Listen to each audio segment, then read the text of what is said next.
again here on Hello Boxing fans around the world. Thank you for joining us once again here on Talkin Fight. So I'm joined by Kristian von Sponk out of Boxen247.com, and we're ready to talk fight here.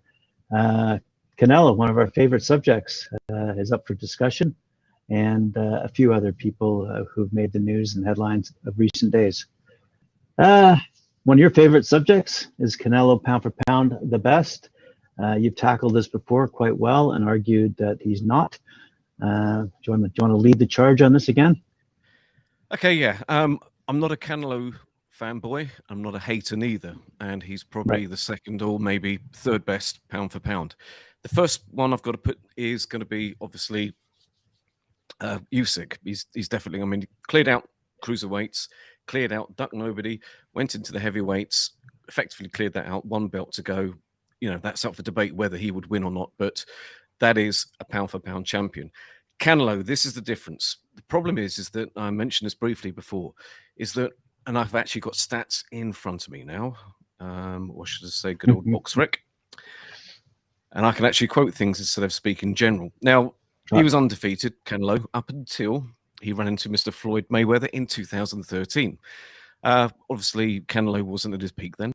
And you had Mayweather, which was on the way down. So pretty much fair. Mayweather won. Rest is history. Okay. Canelo then moves on. He beats Angulo. He then, this is 2 fights after Mayweather, runs into Mr. Lara.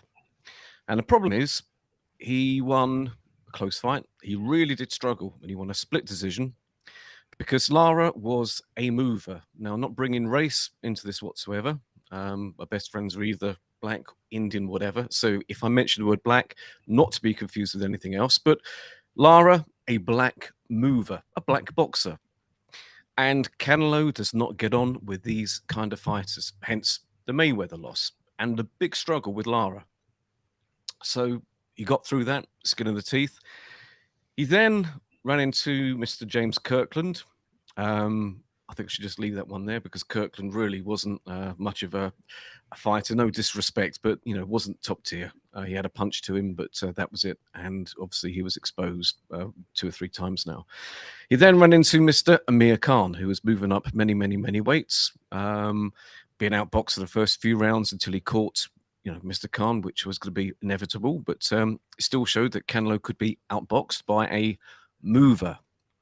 And since then, and I'm talking about at this point 2016, with the exception of a couple, it's effectively been white non-boxers, mainly European. So I'm going to say Liam Smith, former world champion at the time. Was he actually, was it for the title? Yes, it was. It's when Liam Smith held it. Liam Smith could fight a domestic UK, wasn't regarded as one of the best at all in the world, but managed to get the world title. So Canelo picks on him to pick up another title there. Canelo then went into Julius Caesar Chavez. He was moving up in weight for that one. Okay, you know, isn't a great in any way, but you know, decent fighter, son of legend, all the rest of it. So I've just put that one to side. Then he cherry-picked at the right time, but I've got to be fair to Canelo here, that as much as I'm going to use the words cherry-pick, etc., I'm not singling him out as the only one that has ever done it, and whether that be the case in history or now, but he does. But it becomes more apparent as we move on. Mr. Golovkin, he had the 2 tussles with him, and you can argue who won it. Should it have been a draw? Should it have been Golovkin? Should it have been Canelo? You know, there's different ways of looking at it.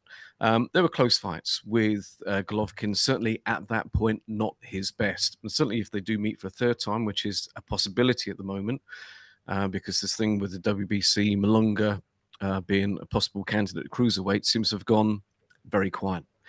So Golovkin, not a boxer. He is a fighter. Very obvious, but I'm just making a point here.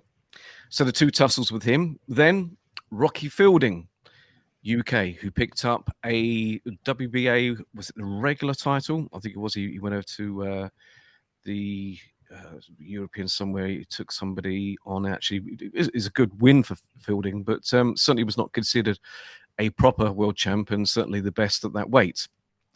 But feasted on Rocky Fielding, knocked him out in the third round.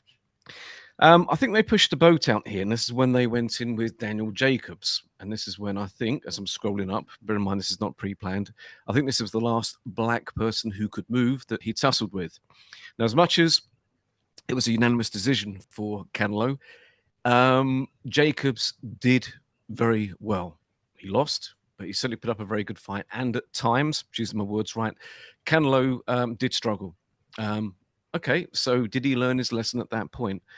Well, next fight, he went up, and it is amazing what he did to a certain extent. And he went up to light heavyweight to fight Kovalev, the champion on and off for a long time, who was way past his best. Sergey Kovalev, certainly not a mover, white. But the only thing I didn't like about that fight was Kovalev. Let me just go into his prior fight.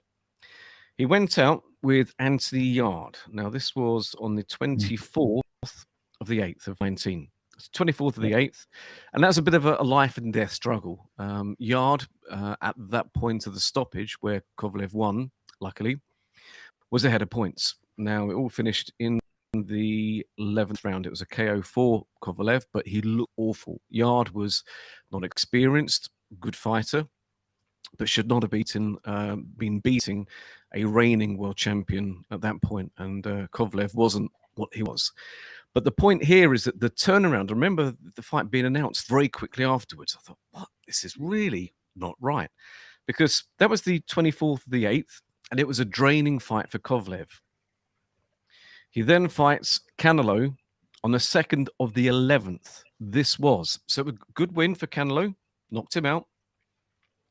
But this was Yard at the end of the 8th, so the 9th, 10th, 2 months later, a handful of days, 2 months later, after a draining fight with Kovalev not at his best. Very well cherry-picked. So, back on to the next fighters. He then goes in with Callum Smith. Now, I will say that was a very good win because Callum Smith was, at the time, rated the ring #1 at super middleweight. He had some good wins, but it's the style of fighter which he was confident in taking on, picking, however you want to word it, whether, yes, he was unbeaten, but he was a fighter, not a mover, a white fighter. Yes, we know that, obviously, Canelo, he won. And he did a bit of a job on Callum Smith. Bear in mind, I think Smith was very, I suppose, lucky, but definitely the wrong wording. He did well, should I say, to last the distance there. I mean, Canelo was punching his arms, making his arms, they were completely bruised after, the real mess. He couldn't even punch because his arms were numb. But what I'm trying to get at here is that this is very cherry picking. And once he had learnt his lesson with black movers, he went very white European. So let's prove the point. Next fight after that, my God, Avni Yildirim. Now the Turk. Now this fight came around, and the argument there is that he was the mandatory. But the only problem with that is that Canelo actually asked the governing body for Yildirim to be placed as mandatory, so he could fight him without being a big uproar. What the hell? Really? Because he shouldn't have been in there. He didn't put up any kind of defense, any kind of two-way traffic. Nothing was put up by Yildirim, and that was, if I remember right, it was retired in the third round. It was just a nothing fight. But Canelo actually asked for him to be put as the mandatory. So, he's got to face his mandatory. That is really not good. Next up, Billy Joe Saunders. Billy Joe Saunders had moved up to super middleweight and was generally regarded as not the force as he was at middleweight, and very inactive, and certainly wasn't the fighter that beat Chris Eubank way back. So as much as he was more of a mover, and at times, so this has proven the point, he did cause Canelo a few little problems, more than a lot of the other white fighters that he's faced. Canelo come through it. Obviously Saunders retired with an eye injury. But it's the type of fighter he's facing, Caleb Plant. Yes, he was a champion. He was undefeated. But who was Caleb Plant's best victory up until that point? Or victories? Was there a plural? Was there fighters he beat of note that were regarded anywhere near the best at that weight? No. Canelo has avoided, Benavides. There's a long list of, Charlos, whatever, of black movers around the weight that he should be fighting, that he won't fight. Based on that, he cannot be pound for pound best because he is not the best at each weight division in which he's venturing into. So, moving on with Canelo, the next thing that was mooted, but it's gone all very quiet, was that he was given special permission. This permission seems to be coming a lot into things here of mandatories being put in at Canelo's request. So he had to face the mandatory. Ilonga Makabu, that was meant to happen as the next fight, which was with he's the WBC cruiserweight champion. Yes, it's a good feat moving up to that weight, but he's cherry picking who it is. So let's say that he moved up to cruiserweight, and he would probably beat Makabu. This is somebody that was knocked out by Tony Bellew for the vacant WBC championship a number of years ago and was knocked out in the second round. Makabu is not the best at that weight, but they're choosing a weak opponent at cruiserweight. How can you say he's the best at cruiserweight or light heavyweight after a drained Sergey Kovalev, who had fought literally 9 weeks prior in a very draining fight at the end of his career, picking Billy Joe Saunders at a weak time? Rocky Fielding, who was not a proper champion as such, but it was regarded because of the WBA and how they do things as a, champion by the WBA regular. This is all not good. There's lots of fighters being avoided at each weight. Based on that, how can anybody call him the best pound for pound fighter? And again, I'm not hating here. This is not something which is, again, new. The example I gave, I think we briefly spoke about it before. As much as fighters have avoided fighters in the past, a very good one, 1988, Sugar Ray Leonard, when you had the newly created super middleweight division, and they matched Leonard up with Dudley Lalonde, which was for the WBC super middleweight and the WBC light heavyweight, which Lalonde held, but it was fought at catchweight. It wasn't even at light heavyweight, even if the belt was actually on the line. Really? How can that belt be on the line when you're not fighting at that weight? Don't get that one, but that's a separate story. Lalonde came in weight drained. His body was very flat. He was just not the same fighter. And effectively, yes, Leonard was quite handy in that fight, and he was going towards the end of his career at that point, but he was facing a weight drained fighter. It is, so what the point I'm trying to make is Canelo's not the first one with choosing this and picking that, but this is extreme. And the problem is that people are jumping on the fact that at first hand, it looks like, my God, he's gone up all the weights. He's beaten all these fighters. He's beaten the other super middleweight fighter. He's beaten light heavyweight. He's going to move up to cruiserweight. Canelo, he's the best in the world. No, doesn't cut it for me. How do you see it? At least I've actually put some names to it now and some dates and some more facts instead of just, talking about it generally. How do you feel with that? Your tip of the iceberg comments last time we spoke about this sent me down a rabbit hole, and it really depends on how you view the sport, if you will, depending on which side of the pond. Because when it comes to pound for pound rankings, I think you get a different class of opinion, quite frankly, whether you're talking to an American or a British analyst. Anyway, but so since hearing your last argument, I said to myself, let's see who he chooses. Will he pick that Charlo fight, or will he pick that Bivol fight? And he chose, for less money, if I'm not mistaken, the Bivol fight, which supported your argument, quite frankly. So, and I think the second one is the Triple G fight as a two-part package, as opposed to Benavides. So again, but is he the best pound for pound fighter in the world right now? There are even some British analysts who say no, Fury is in fact the best pound for pound fighter. So it depends. I mean, even in that grouping of British analysts, they even put Anthony Joshua in the top 5 in terms of pound for pound fighters. So, but you did start off the show by saying, in your opinion, Usyk was in fact right now the best pound for pound fighter. But there were some Americans out there who argued Terence Crawford would be the best pound for pound fighter right now. And there are a few other names that are bandied about, but not those that are in that higher class. Again, you'd mentioned BoxRec earlier, so it made me wonder who the heck BoxRec. If so, for the fans out there, standing at number 1, according to BoxRec, is Canelo, then Terence Crawford, then Tyson Fury, then Usyk, then Joshua. Out of curiosity, if you want to know, the others are Maris Brides, Callum Smith, Deontay Wilder, Josh Taylor, and Artur Beterbiev. So those are all pound for pound fighters as listed by BoxRec. Problem I have with a lot of those is, for example, Fury. How can you say that Fury is a pound for pound champion? He's great. He's probably the best heavyweight. But again, going back, and it's a word I just said a second ago, probably. We don't know. We don't know if he's even the best heavyweight. And this is the whole point. What is pound for pound? Pound for pound is something in regard to multiple weight divisions, the way I see it. Otherwise, if it's not pound for pound, you're the best heavyweight, not the best cruiserweight, or the best middleweight, etc. You've got to be the best, as far as I'm concerned, with multiple weights.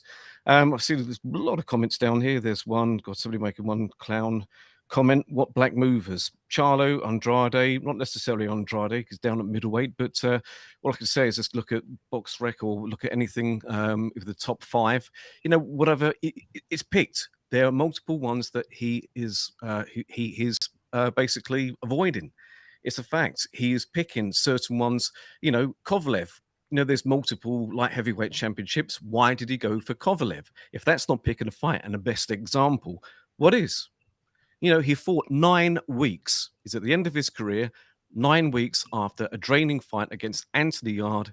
He went in there and he lost. Now, that is cherry picking. Now, how could that be? A channel was garbage. My God, I suggest he goes back and look at a few more fights and go down his record and not be so biased. Obviously, a Canelo lover.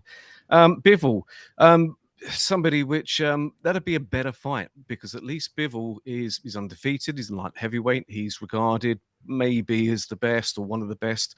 There's somebody there that is not at a major disadvantage. But again, this hasn't happened, and it's really, really curious to know why the WBC and this Maccabi thing, there's all gone quiet. I have not seen anything to report on. I haven't seen anything at all read them whatsoever. Don't know why. Really don't know. Let's look at some more of these. Just thought about Bivol. Open your eyes, look at it. It's who has he struggled with then, and I'm just using my words right, as it appears based on who he struggled with. That is what he is avoiding. I can only put it as clear as that. That at that point is not an opinion. That's why I said it looks like he is avoiding, because he had the struggles, obviously, as I said earlier, with Mayweather, reinforced by, obviously, Lara, very close fight, struggled with Jacobs. Everyone else has been white. They've not been boxers. And they certainly haven't been the best, far from the best in each weight division that he has ventured and won as he's moved into it. That is a fact. That is not opinion. The Sergey Kovalev one, best example. Again, not opinion, not is a fact. It is a fact. It's not opinion. 9 weeks. Really? It was a draining fight with Yard. He was losing. 9 weeks later. If that's not cherry picked and picking somebody for, right pickings, best example ever. How anyone can argue that it's not cherry picking, I really don't know. Open your eyes and get your face out of his arse is all I can say. Ridiculous. Sorry. So who would you pick to, in your ideal scenario here, who would you pick to fight Canelo and not knock him off his perch? Well, being fair, Bivol is a better one. But how about some of the other people? Any of the other black fighters, any of the other champions down at the weight he's moving away from? Name any of them. And really, it'd be a thumbs up. Absolutely. Any. There's loads that are calling out his name, but he's going for Bivol, or it's been Makabu. It's like he goes into a weight category, he gets a win, and then he runs out of it very quickly. Not saying he's not in the best top 5 pound for pound, but certainly is not number 1. Number 1 has to be Usyk. He has cleared out a division. He has beat every other champion. He's moved up to heavyweight. Unbeaten at heavyweight, he beat the champion, and he's in line down the line, whether it be next fight, 2 fights, 3 fights, whenever, to fight the winner of Fury versus White when that happens. We'll talk about that later. That is somebody who is a pound for pound fighter. Crawford, again, another one that's right up there, but I don't think he should be, because he's only won championships at that one weight class.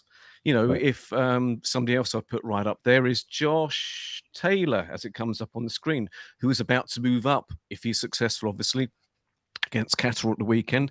He's going to be moving up in weight. That is a factor reported on that twice now on the website. It is a fact. He's going to be moving up. There's other challenges there, and obviously target with Crawford would be a very good fight. Who will win? Let's see how Taylor does at the weekend against Catterall. Yes, Josh Taylor should win, absolutely. But that's somebody then that if he went up there and let's say that he didn't beat, he just beat another welterweight, but won a title. That is multiple weights, and I'm sure if it was, I'm sure he won't be handpicking somebody. That's somebody that's going to fight the best. He will move up and he would fight Crawford. He would fight whoever. This is something which Canelo is not doing, which a lot of people are quite simply missing out for whatever reason. They're either blinded or just completely just sucked into this Canelo situation when, I'm sorry, I do not buy it whatsoever. I wonder if nationalistic pride has a lot to do with how Canelo is viewed in the boxing media and by fans. He's beaten Americans, he's beaten British, he's beaten European fighters. He's Mexico's best. I wonder if nationalistic pride. Absolutely, he's probably Mexico's best, or with the exception of maybe Julio Cesar Chavez. It's arguable who'd be the best, because obviously Canelo hasn't finished his career yet. But I just think that without going down, who's the best Mexican or best this, best that, based on how things are at the moment, he is just cherry picking. I'm just going to say I'm very repetitive with this. He's cherry picking, but it is absolutely in your face, whether you want to see it, or as is the case with a lot of people, or not. It's just a fact. Kovalev, that situation all over again. Makabu would be the weakest of one of the WBC champions. He'd pick him off. Yeah, he'd probably win. But then I bet you he wouldn't face one of the other WBC champions. It won't happen. He would then go back down to light heavyweight and fight whoever would probably be the weakest at that point. He then might go down another weight, might venture down to super midweight, because there'll be somebody there who is ready to be beaten. That is cherry picking at its best. I don't buy into it. Great fighter, one of the best. But certainly not the pound for pound, which is just absolutely just going on and on all the time. The reason why I suggested just bringing this one up today was I just saw somebody invited me into some Facebook group, which I don't usually venture into. And there was somebody that's saying that there was a post up there that kind of was along this line. I just thought, it's something to talk about today. It's I can't see it any other way, and unless you do, and somebody can talk me out of it. But I'm hard fast on this. He doesn't like movers. A fact. He struggles with movers. Fact. Funny how that movers have been avoided recently. Fact. How's that wrong? How can that be a clown channel? Yeah, really. Okay. The bigger question might be: is it more a question of excellent management as opposed to excellent boxing? Is this the way the boxing game at a strategic level is played out these days? Or has it always been this way? As you pointed out before, there are other examples of cherry picking. I'm just saying with this one, it's just the only reason why I'm just harsh with this one is because it is current, it is blatant, and he's been installed by many as the best pound for pound fighter. Okay, there's a question there which says about how's after every belt holder at a weight, you fight cherry picking. Okay, again, the example would be, for example, he's had one fight at light heavyweight, Sergey Kovalev. He went there, he didn't fight Bivol. After beating Kovalev, he went back down. He went up there, beat the vulnerable fighter, went back down. No, I'm not hating Canelo because he is a very good fighter. He's not the first, but this is current. It is now, and he's supposedly the pound for pound best. And you can't be the pound for pound best if you don't even beat the best in that actual division.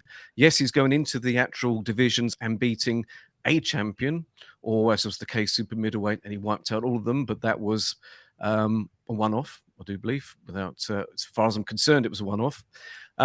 But until he goes into another division, and bear in mind there's other fighters that are up and coming in the lower weights where he looks like he's headed now, because I think he's going to go. What was he last at? He was last fight was super middleweight. I can't see for any reason. I can't see why. I can't see this WBC one happening, because that was all confirmed. That happened at the WBC convention. It was agreed. The WBC said that yes, if Makabu wins, or whoever was the winner of Makabu and his opponent was going to be the next fighter. Excuse me, I've got my dog biting me down here. No, it was agreed that Canelo, that's absolutely for the title, not a problem, whatsoever. Okay. All gone quiet. WBC haven't mentioned it, haven't seen Canelo mention it. It's now moving on to other fighters. What's happened there, I don't know. But there's plenty of other fighters at the lower weight divisions which are calling him out, and they're not getting mentioned whatsoever. Yes, he did 168. I'm just looking at one of the comments which are coming up now. That is the one thing. This, I'm not a hater. This is the thing. But the people, the fighters, and this is just an opinion. The fighters super middleweight.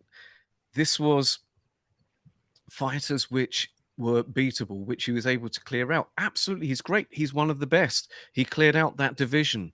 But there's a division that was made for him, and moving out of that division, bearing in mind there's other people coming up now, which I think will give him a hard time. And at super middleweight, bear in mind you've got some middleweight champions that are willing now to move up. Charlo, can't see how, but it's a possibility. Andrade is talking about moving from middleweight up to super middleweight. How effective he would be, I don't know. But is he going to fight these kind of fighters? I don't think so. It's not going to happen. At the end of the day, another year could pass. I might be talking out my backside, and I could be completely wrong. And he fights the best and clears up another division. But apart from the super middleweight division, and he has not fought the best at each weight division. And my point here is exactly that you cannot be the pound for pound if you do not do that, because he's ventured up again light heavyweight. He would have fought one. He beat Kovalev. He then come out that weight division. He then would possibly, let's say the WBC Cruiserweight Championship does happen with Makabu. He'll go up to that weight division. He'll probably beat Makabu, absolutely, because Canelo's a great fighter. Makabu's not a great Cruiserweight champion. But he's not going to fight one of the other champions. He would then come down, and I could be wrong, come 2 years' time, it could be the undisputed WBC, the undisputed Cruiserweight champion. My hat goes off to them. But at the moment, how it looks, and I've used that word exactly, how it looks, it is very much looking that way. I can't say, I'm not in his head. I'm not in his training camp. Not in those discussions. We can't say he's definitely avoiding these people. But again, it looks that way. And I believe Usyk, someone's brought this up, fought tougher opposition at Cruiserweight. The best there was. You can only fight what is in front of you in a division when you're wiping out all the fighters, and there were good fighters at Cruiserweight. He's moved up to heavyweight. He fought, the Witherspoon one was a very flat performance. There was a flawed performance with Chisora, but that was learning and his body adapting to heavyweight. He went in there and he beat Joshua. He's got all the belts bar one. That is nearly wiping out two divisions. We're certainly the champion, and there's just one belt missing, which is Fury. Who would win with Fury and Usyk? We don't know. Nobody can say exactly. Again, it's opinion, but he's very capable of wiping out the heavyweight division as well. And that shouldn't be somebody that's pound for pound. He fought everybody. However good or bad there were, he fought everybody at cruiserweight, and the cruiserweights at that point were quite good with the WBSS, whatever it was, what was it? It was the help me out here. They got everyone together. Come on, the Cali Sauerland thing. Look, what's the word I'm missing for? The tournament. There we are. The tournament that's put together had all the best fighters. I don't think there are any cruiserweights which were missed out from that tournament. Beat everybody. But then moving up to heavyweight and doing what he did, only Evander Holyfield has managed to do that. And Holyfield is a great, was pound for pound best back then.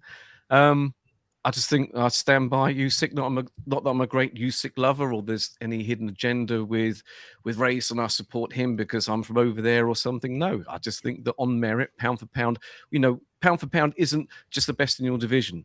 Pound for pound is more than that. And this is why Crawford, I don't have him right up there, because yes, he's the best welterweight, for example. But how is that pound for pound? I really don't know. And I think that people that fight in different divisions, that's how the pound for pound, and that's what it should be based on. Just an opinion. Fair enough. I've often said, and I'm going to jump over to another division. By the way, thank you, Carl. Yeah, the WBSS. Yeah, but tournament was the word I just couldn't. Right. We both agree that Fury should beat White. Okay. And I've said, but all it takes, and you've agreed with this too, all it takes is one lucky shot and boom. Now, does Jack Catterall have a chance? I mean, he's the underdog going into his fight against Josh Taylor. But does he have a chance? Does he have that one punch chance of beating Josh Taylor this weekend? Unfortunately, no. Lovely guy. Interviewed him a few weeks ago. He's undefeated, but unfortunately, and opinion, there's nothing that he's got in any area that is there as a threat for Taylor. Taylor ticks, as it seems, every single box. There's not one flaw, as far as I'm concerned, in his fight game. It's got to be a Taylor win. It's got to be an early finish win for him. I can't see it happening, but we've seen it in the past where you've had the complete underdog, rise to the occasion, who was supposedly outgunned in every department. Lloyd Hunnigan against Don Curry, all those many, many years ago. He's a heavy underdog for very good reason. Got nothing against Taylor. Would love to see Catterall do it, but I just think he's outgunned. He's out everything in every department. He's a good fighter. This is a good fighter against, I think, a great fighter on Saturday. And with that in mind, it could only be one winner. But nice chap. I've never seen him interviewed before. Just went straight in, obviously, with the interview with myself with him. No, really, I wish him all the best. But certainly on the night, because like Taylor, I mean, the best man win, but only points to one. Unless Taylor is overlooking him. This is what's happened in history when fighters, possibly overlook somebody who is a way, way, way low underdog. That's the only way I think, Taylor can't not lose the fight. He can, I don't know. It could only overlook him, I think, with the move up, which is going to happen. That's obviously if he wins. Is he overlooking him? I don't think so. With the press conference that I went to and with the interviews there with Taylor, he said he's taken him seriously. There's nothing there whatsoever in mindset, as it appears. He's saying all the right words. Is he deep down, underestimating Catterall? I think he's too professional to allow that to happen. And don't look for a distance fight Saturday, unfortunately. There was some comments about there not being any bad blood between those two fighters until the press conference. And then apparently Jack said something that irked Josh, and that got under Josh's skin. And now there is some bad blood between the two. So there is some animosity that might spark this one to a whole new level. Anyway, we look forward to seeing a good fight at the end of the day. Just asking you then, just whether we can put this pound for pound subject to rest with Canelo. Who do you honestly think, forget what I've said, who do you think should be up there as number one? There's some of the names we haven't mentioned for a while. Lawrence Okoli, I like him. But pound for pound, he's only just won the WBO title, and he hasn't defended it against anybody great yet. I'm just saying there are some up and comers to take note of. We haven't mentioned Sonny Edwards in a while. When it comes to like really great fighters on a pound for pound level, I was a year ago arguing Canelo was the best pound for pound, but you made such a strong argument. I'm really searching the box rec listings. I mean, I not solely and exclusively, but I can't figure out, because they have a point system to determine who's the number one in terms of pound for pound. And if you just take a look at the difference between the points that Saul Alvarez has at the top there, he's 653 points. The number 20 fella is Brian Castano, and he's 145 pounds. So between the number one pound for pound and the number 20 pound for pound fighter, you have, about a 500 point difference. So I don't know how they score their points to determine those rankings, but when it comes down to it, one of the good fighters we haven't mentioned, who I do like on a pound for pound basis, is George Gambosis. I'm curious to see how he fares this upcoming year. The Charlo brother, well, one of them is probably in jail now, but sadly, but the reality of it is we'll see. I mean, Chris Eubank, he did some, anyway, there are some good fighters out there elsewhere in the world to talk about at different weight levels that are young, that are rising, that I'm looking forward to seeing. But who do you have as number one? Who is number one? Not could be, maybe down the line. What's your pick? Crawford. How would you see him fare if he changed weight divisions, do you think? I still think he has some, shall we say, I don't know how you say this, managerial / political issues to deal with first. But on a pound for pound basis, he's a super strong fighter. He's got that grit, determination that I do like. I don't like the fact that he doesn't, how do you say this? He doesn't say the right things. He doesn't say anything at press conferences that make anyone like him per se. But as a fighter, I think he's a really great fighter. And I just think his what will happen to his career this year, to be blunt, will just be interesting. I'm really looking forward to seeing who he's going up against next. But again, I think that's a question of management and the politics involved in his attitude. Okay, here we go. Now, last bit on boxing. We'll give a proper mention there. Carl, right, your comments. Why no mention of Fury? Now, the problem with Fury being pound for pound the best, he's not proven yet that he's the best at heavyweight. So how could he be a pound for pound best? I think I'll leave that one there. I think that gets answered. If you're not pound for pound, or if you're not proven to be the best in a division, I'm not saying he isn't, because I would have to say if that he fought Usyk, I think that Fury would win. But it's not proven yet. You've got nothing tangible to work with. And the reason why I say there's nothing tangible yet to work with is because Fury, as a champion, is based on 3 fights with Wilder. Right. Bearing in mind, up until the Fury fight, everybody were dissing Wilder, calling him the worst heavyweight champion in 30 years. This was, until the fight with Fury, that was the viewpoint of Wilder. So Fury, apart from the points division, the points win over a very aged Vladimir, that was, by the way, I just still think that is his best win. Him being the best heavyweight is based on 3 tussles with Wilder, who was regarded as an awful, I think it's unfair because I actually did rate Wilder for various reasons, but it was based on 3 wins, kind of, over Wilder. So how could Fury be the best heavyweight? He's not the best heavyweight because there's another champion. It's not proven yet. There's nothing tangible to work with. That's why no mention of Fury.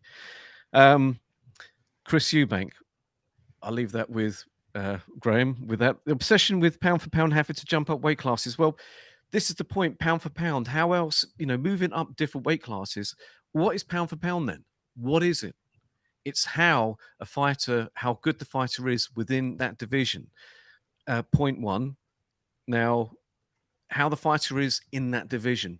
Canelo, apart from 168, has not been the best in the divisions or the recent ones which he's ventured into, because as of what was said earlier.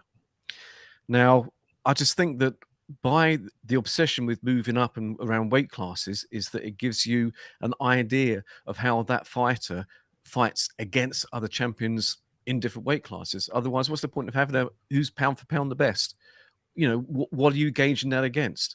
Well, you're not gauging it against people in that weight class, because that means you're the best in that weight class. So it must be, when you think of the pound for pound, it must be how they would fare against the other champions if they were in the weight division, same weight division. Well, how could you do that? And how could you gauge that then? Well, by moving weights, if that makes any kind of sense. That's why I think that pound for pound should be based on some kind of move to another weight. Otherwise, all you're doing is basing it on how you think that person would fare against another champion if they met at a neutral weight. Well, how about gauging it on if somebody actually does move up in weight and face against another champion? For example, Josh Taylor, if he beats Catterall, he moves up in weight. Let's say he faces Crawford, and I could really see that fight happening, because Crawford doesn't duck anybody and Taylor doesn't duck anybody. That would be a huge, huge, huge fight.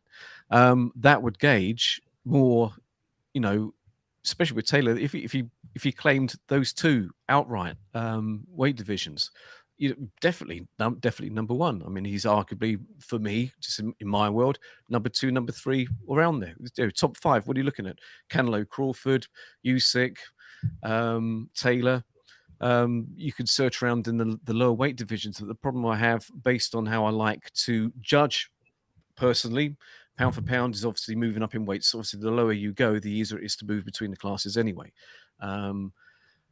And same can be said as well with women's fighting. They can move.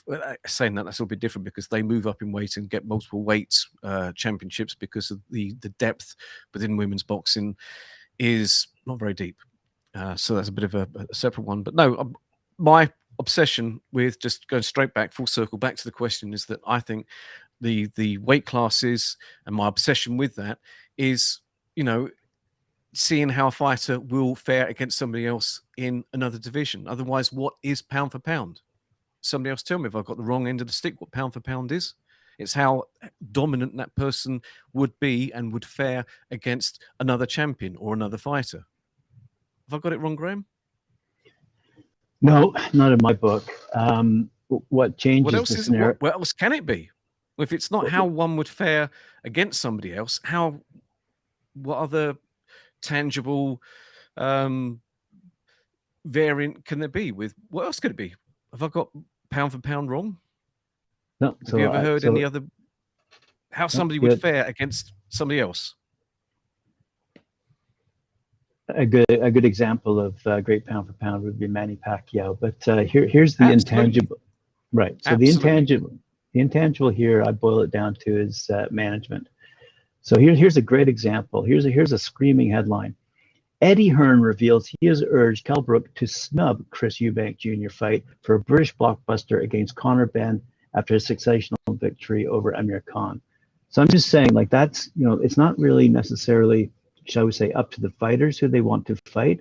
It's who their promoters are setting them up against on a toe-to-toe basis. So that's a peculiar intangible, but it occurs in this world of boxing, and it's not one that we often have to deal with, or talk about, but it is something that obviously the fighters have to deal with themselves, because the fighters they may want to fight aren't arguably the ones that their promoters want them to fight.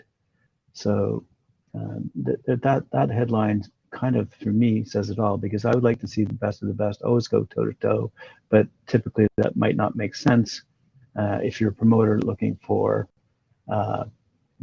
the pay-per-view audience that exists, say, in the Americas right now. Last Bell Boxing, with your comment about Conor Benn, all I can say is David Avenetian, that fight should happen as an acid test to see exactly how he's like, apart from fighting live people. Yes. But I just want to stick with pound for pound at the moment. This is we've been talking about pound for pound today. Who would you rank? Because what's going to happen is that, we're going to automatically think all these people throughout past history, and there's going to be fighters which are going to miss. That's going to happen. But who do you think is the best, one of the best all-time pound-for-pound fighters? Name me a couple. Well, Manny Pacquiao, you've already named one. Absolutely. Yep. It's got to be top 5 ever. So who else? Yep. If you go back to the 80s, you had those amazing fights like Tommy Hearns and not Sugar Leonard. Who am I thinking? You had Roberto Duran, Hearns. The quartet. Those guys put on absolutely amazing fights. Yeah, they're less Hagler because he was just a middleweight. Yeah. But the brilliant fighters. And always stimulated fan interest, including my own. And so when I think about pound for pound, I think about names that I recall, like just quickly off the top of my head. And although I couldn't remember the fourth, the point of the matter is that was the 80s. But the reality of it is I go back. Manny Pacquiao dominated for a while. I'm not a big huge fan of Floyd Mayweather. Simply because I don't think he has an undefeated record. I think he lost 3 fights, quite frankly. So he's Castillo, the first one. Yeah. Yeah. So anyway, but Manny Pacquiao as a gutsy pound for pound fighter will always be top in my book. We have talked on our channel about the Murderers Row fighters from the 40s. But I don't want to go back that far because a lot of those fights you can't even see. They're not even on. They're simply not available. But I mean, I would go back to names I can recall quickly.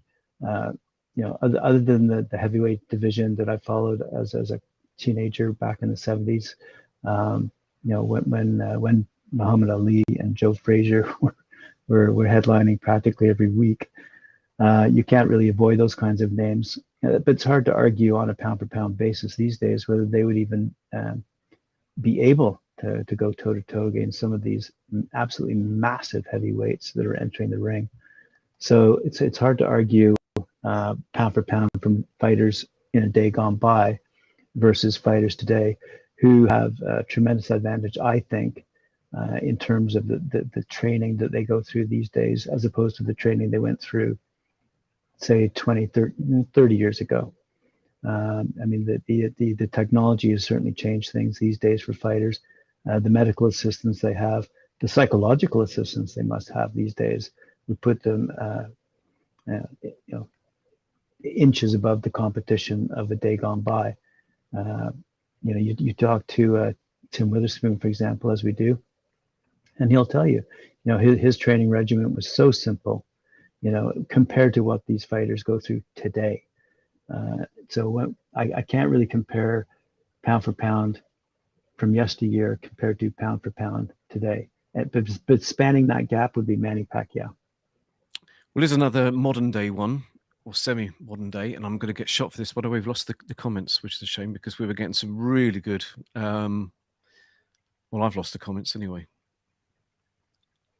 Looks like your embed link, blah, blah, blah, was lost. Anyway, the one I'm going to bring into the equation now, and I know momentarily I'm going to get shot for this because it goes against everything I said earlier, where I mentioned obviously somebody going up in weight, beating a champion, and then going back down in weight when they haven't faced the best in that division.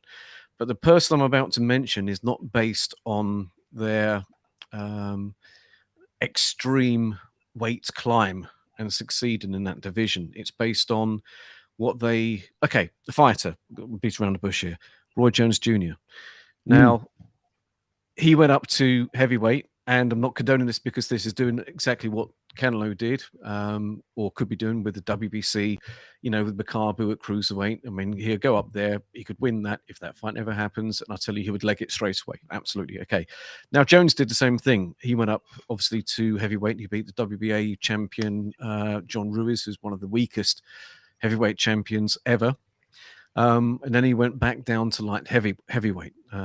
Okay, he lost in the second one with Tava.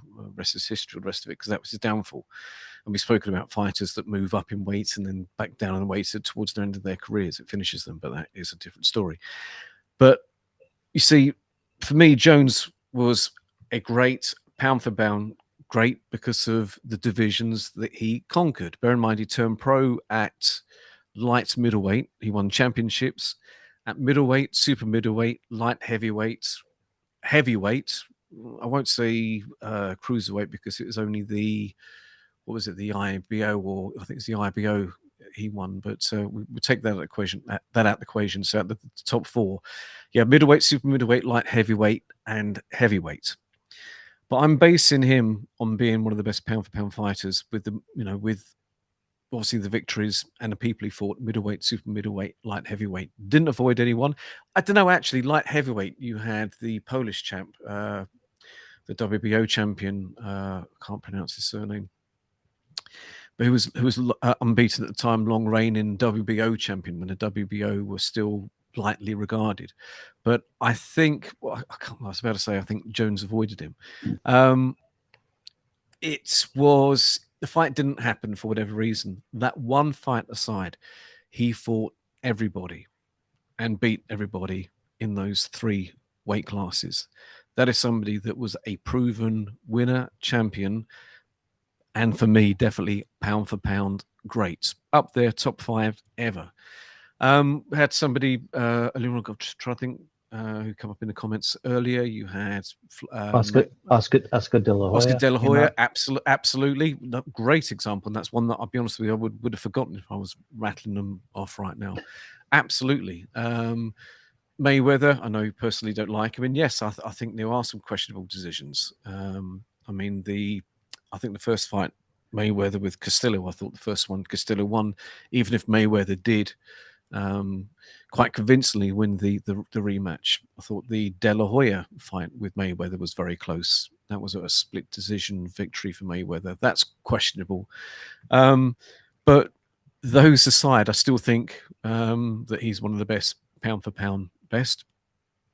Someone mentioned Henry Armstrong.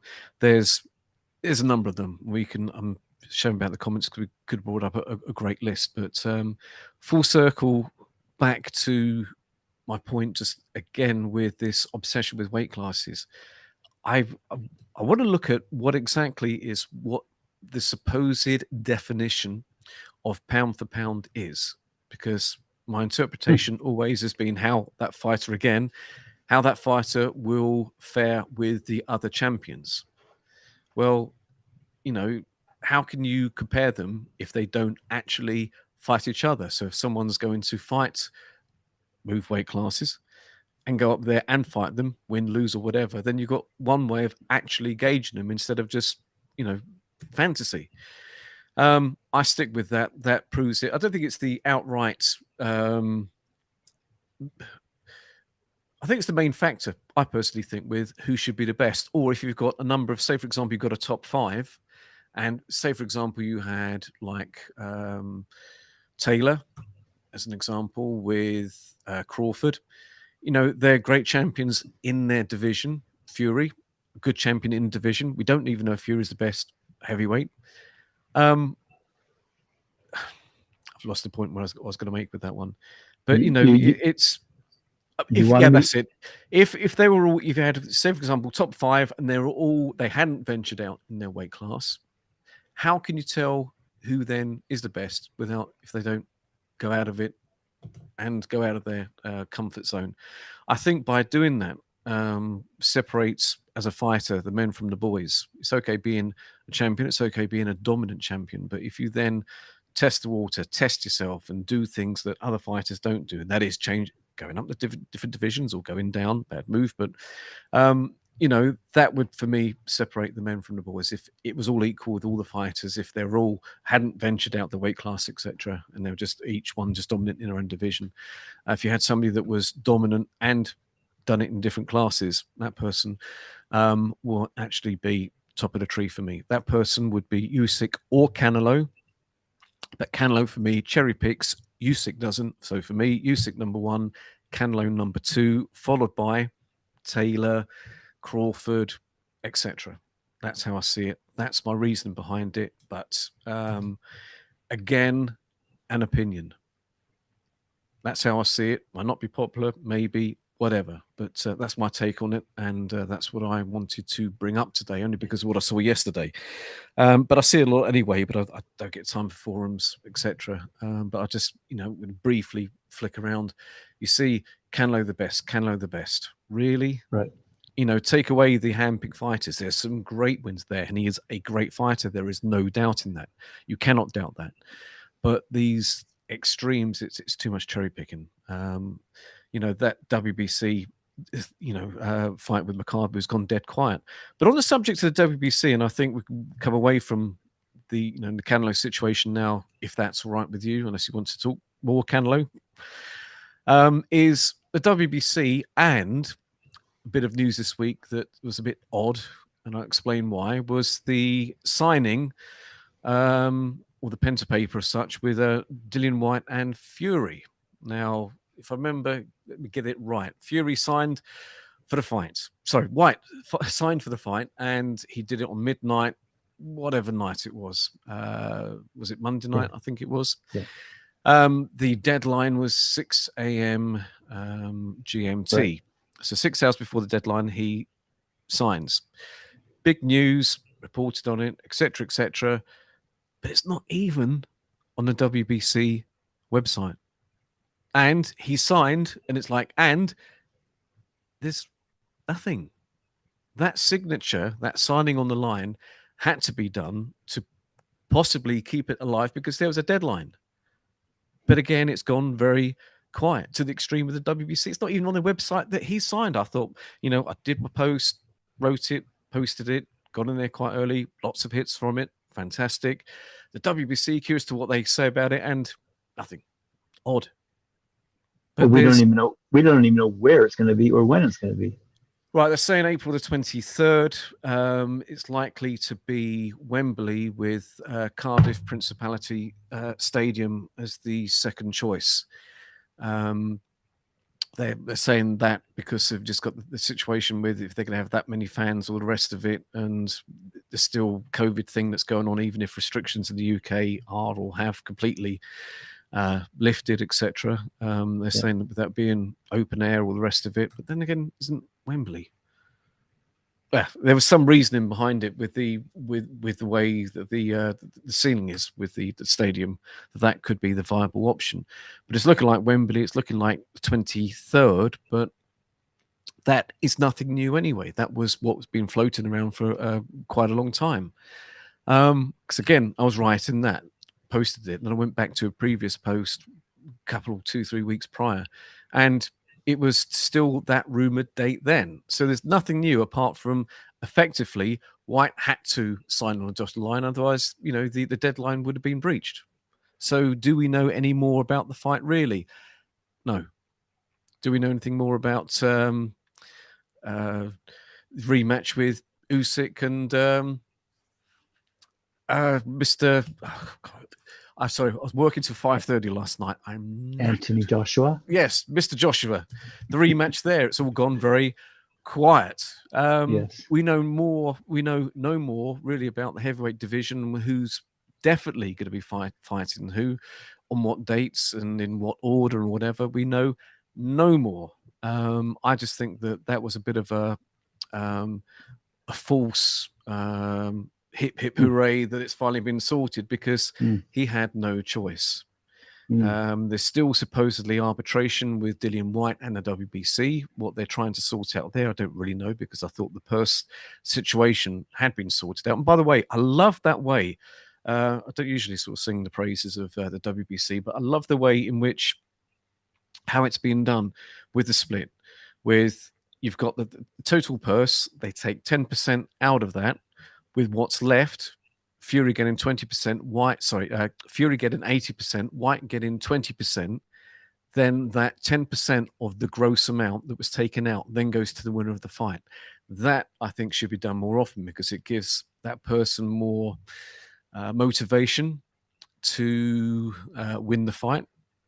Winning for whatever title or whatever should be enough motivation anyway. But as is the case in some fights, it's not. But and the problem it has where you have a split where, for example, White being given 20% he's not happy with it. Well, then with that other 10%, that will bump it up if he's that confident about himself winning. I just think I think it does save a lot of arguments. Okay, 80-20 is extreme, but if that's how it runs and that's what is agreed and that's how the WBC do it, then they can't complain. He better win, and then he'll be the one that'll be able to claim that amount of money.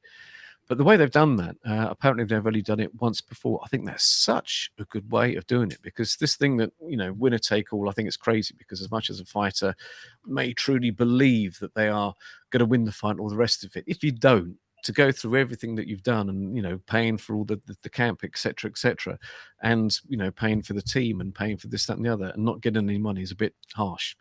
I think somebody would be very stupid to ever try and winner take all the rest of it, but it has happened a handful of times in the past. But doing it that way, I think it's great, really good.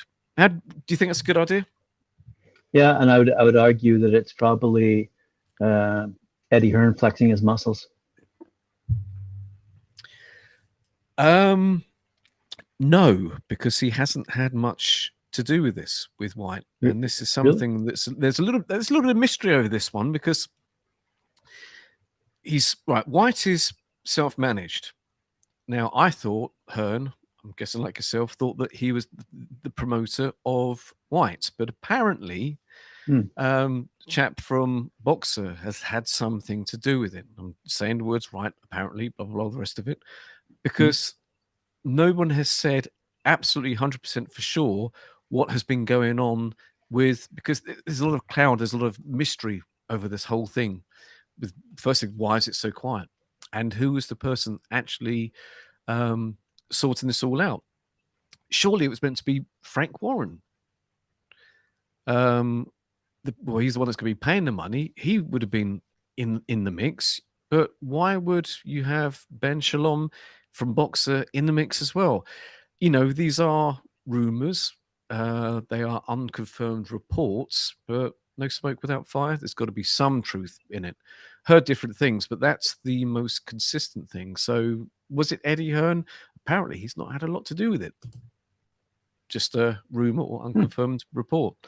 But no, the WBC, they've done that. I don't know what the fight was. They've done it once before or twice before. But it's great. I just think that should be done more. Some motivation. I like it when you have the purses for the fighters, and then the promoter will say you get an added bonus if it's a knockout or whatever. I think that gives them some fighters come for the payday, and I think it really does give anyone that's got any form of negative mindset over the fight in any way, I just think gives them that bit of psychological nudge, push, whatever.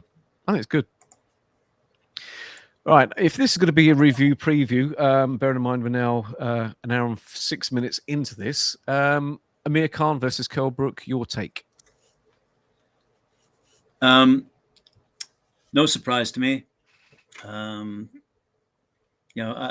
think Amir Khan was a great fighter, but his day had come and gone. And I'm sorry, but the outcome for me, a lot of people ask me point blank on a lot of social platforms who I was picking, and in one word, I said Brook every time.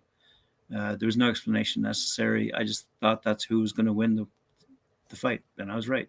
So.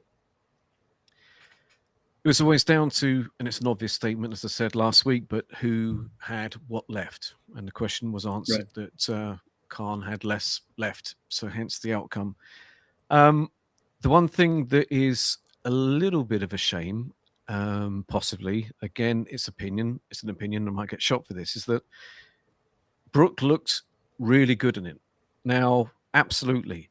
But his damaged eye sockets did not get tested because Amir Khan had less to offer in that fight than Brook did. Right. So, as was the case, Brook was completely unmarked. Khan was far from it.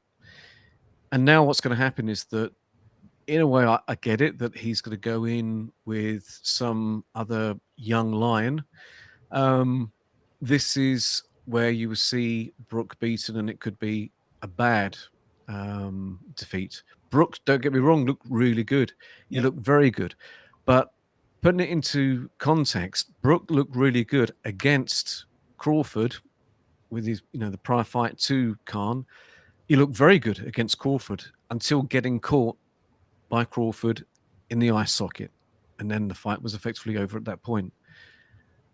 Brook looked good in that fight. Brook looked good in the Khan fight. So nothing has changed with that. And we can't gauge his eye sockets. The only way you can gauge the eye socket is how it was with Crawford, who's not a particularly heavy puncher. And once he was caught cleanly on that socket, it was good night for Brook. Right. If he goes in with the young lion, which would be another cash-out fight, again, he will do well, but until getting caught in that eye socket, whichever one, because both now have got titanium plates. Obviously, one from the Golovkin fight, one from the Spence fight. They're both screwed, unless the person doesn't put a hand on him, like Khan wasn't able to do. I think that is an accident as such waiting to happen. That's it, really. But no, well done, Brook. Khan, great career, obviously. Leave that one there. Right, this weekend, we've got two fights. We've got Taylor versus Catterall, and we've got Akoli, one of your favorites, versus the Polish chap, Michał Szyslak. I've learned the pronunciation of that one right now. Your predictions from what you know about those fights? I'm running with the Akoli, and although I always like underdogs, and I always try to pick a reason for the underdog to deliver that have that chance of delivering the one blow. In this particular case, I asked you early enough in this conversation, so I'm going to go with a Josh Taylor victory and Lawrence Akoli victory as well. Completely agree. Yep, it's going to be a Josh Taylor victory. Now, the Akoli one, do you know much about his opponent, Szyslak? Not much, no. Okay, one defeat only, which was against WBC Cruiserweight champion. Always come up in a conversation again. Makabu. Apart from that, he's got a good record. He's a solid fighter. I would say, I was about to say fringe world, but he can't be fringe because he's going in with a world championship. So he's got to be considered world title material. It's going to be an Akoli victory. But Szyslak, he looks strong. He's very game, very capable. But I do think Akoli, especially now that he has improved as a fighter, because go back a handful of fights ago, was not looking too good at all. One of his fights that I can't remember, that the chap, it was a domestic fight. It was voted by many people as one of the worst fights ever. And if you go on YouTube and put in worst boxing matches in history, it actually features many times in there. It was the most record amount of clinches or something in a fight. Right. It was awful. Yeah, but he's got his act together. He's champion. He's defending it well.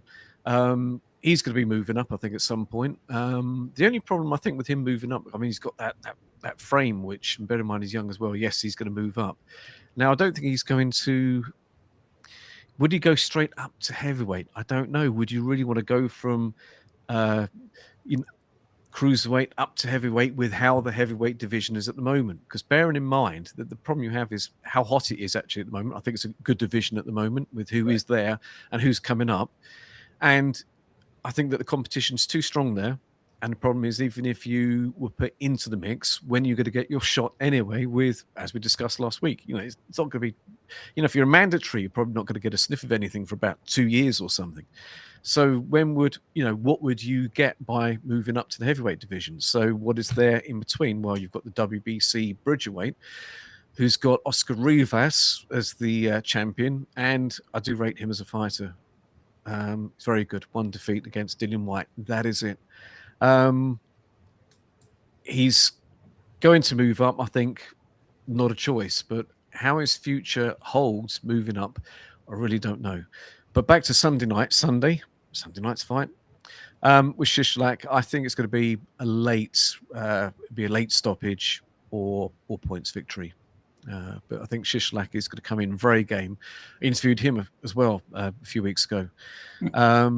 Very, very difficult person to interview. First off, via interpreter, and apparently the interpreter wasn't doing a very good job because there was a lot of comments on there. From people on YouTube, and they were saying that, on a second, the person interviewing didn't say that, and they're like saying this guy who's useless. I did recheck it because I know some Polish people, and I rechecked the pronunciation, and they said, yeah, completely wrong. Anyway, what I got from that interview, and he wasn't saying much, he wouldn't give anything away, he was very closed. He seems very confident. He's got Poland absolutely backing him. There's a lot of people saying, and the new, it's gonna happen. It's going to be new world champion. He's going to win it. But I think that is looking at a Coley of past, not the role which Coley is on at the moment. He's now on fire.